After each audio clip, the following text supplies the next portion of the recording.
ഇന്ന് നാട്ടെടുക്കളയിൽ ഒരു ജ്യൂസ് തയ്യാറാക്കാം. അതിനു വേണ്ടി ഒരു ഓറഞ്ച് എടുത്തിട്ടുണ്ട്, ഒരു ബീട്രൂട്ട് എടുത്തിട്ടുണ്ട്, ഒരു ക്യാരറ്റ് എടുത്തിട്ടുണ്ട്, 2 ആപ്പിൾ എടുത്തിട്ടുണ്ട്. ഇത് 3 ആൾക്ക് വേണ്ട ജ്യൂസാണ് ഞാൻ തയ്യാറാക്കുന്നത്. ഇതെങ്ങനെയാണ് തയ്യാറാക്കുന്നത്? നമുക്ക് ചെറുതായി നുറുക്കി എടുക്കണം. അതിന് ഇതിൻ്റെ അകത്ത് ഇടാം, എന്നാൽ നമുക്ക് വേഗം അടിഞ്ഞു കിട്ടും. ഇതേപോലെ തന്നെ ബീട്രൂട്ടും നുറുക്കിയെടുക്കണം. ഇതെല്ലാം ചെറുതായി നുറുക്കിയെടുത്തിട്ടുണ്ട്. ഞാൻ ആപ്പിളും അതേപോലെ ചെറുതായി നുറുക്കി, പിന്നെ ഓറഞ്ചിൻ്റെ കുരു കളഞ്ഞിട്ട് എടുത്തിട്ടുണ്ട്. ഇനി നമുക്കിത് മിക്സിയുടെ ജാറിലിട്ട് അടിക്കാം. എന്നുവെച്ചാൽ നമ്മൾ ഇങ്ങനെ ആക്കി ഇടുമ്പോൾ വേഗത്തിൽ അടിഞ്ഞു കിട്ടും. അതിന് വേണ്ടിയിട്ടാണ് ഇങ്ങനെ നുറുക്കിയെടുത്തത്. ഇനി നമുക്ക് കുറച്ച് വെള്ളവും കൂട്ടി അടിച്ചെടുക്കാം.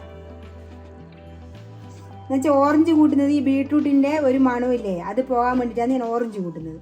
അപ്പോൾ നല്ല ടേസ്റ്റ് ആയിരിക്കും ഈ ജ്യൂസിന്. ഇനി ഇത് അടിച്ചെടുക്കാം, കുറേശ്ശായിട്ട് അടിച്ചെടുക്കാം. കുറച്ച് വെള്ളം കൂട്ടിയാൽ മതി. അങ്ങനെ ഇത് മുഴുവനായി അടിച്ചെടുത്തിട്ടുണ്ട്. അങ്ങനെ ചെറുതായി നുറുക്കിക്കൊണ്ട് നല്ല വൃത്തിക്ക് അടിഞ്ഞു കിട്ടിയിട്ടുണ്ട്. ഇനി നമുക്കൊരു ഗ്ലാസ്സിലേക്ക് മാറ്റി കൊടുക്കാം. ഇത് നല്ല ഹെൽത്തിയായ ഒരു ജ്യൂസാണ്. നമ്മൾ ഏതാൾക്കും കഴിക്കാം, ഷുഗർ ഉള്ളവർക്കും കഴിക്കാം. ഒരു നേരത്തെ ആഹാരമായിട്ട് ഇത് നമുക്ക് ഉപയോഗിക്കാം. നമ്മളെ ഇന്ന് രാത്രിയത്തെ ആഹാരം ഇതെല്ലാവരും ഉണ്ടാക്കി നോക്കുക. എൻ്റെ വീഡിയോ ഇഷ്ടപ്പെടുന്നെങ്കിൽ ലൈക്ക് ചെയ്യുക, ഷെയർ ചെയ്യുക, സബ്സ്ക്രൈബ് ചെയ്യുക.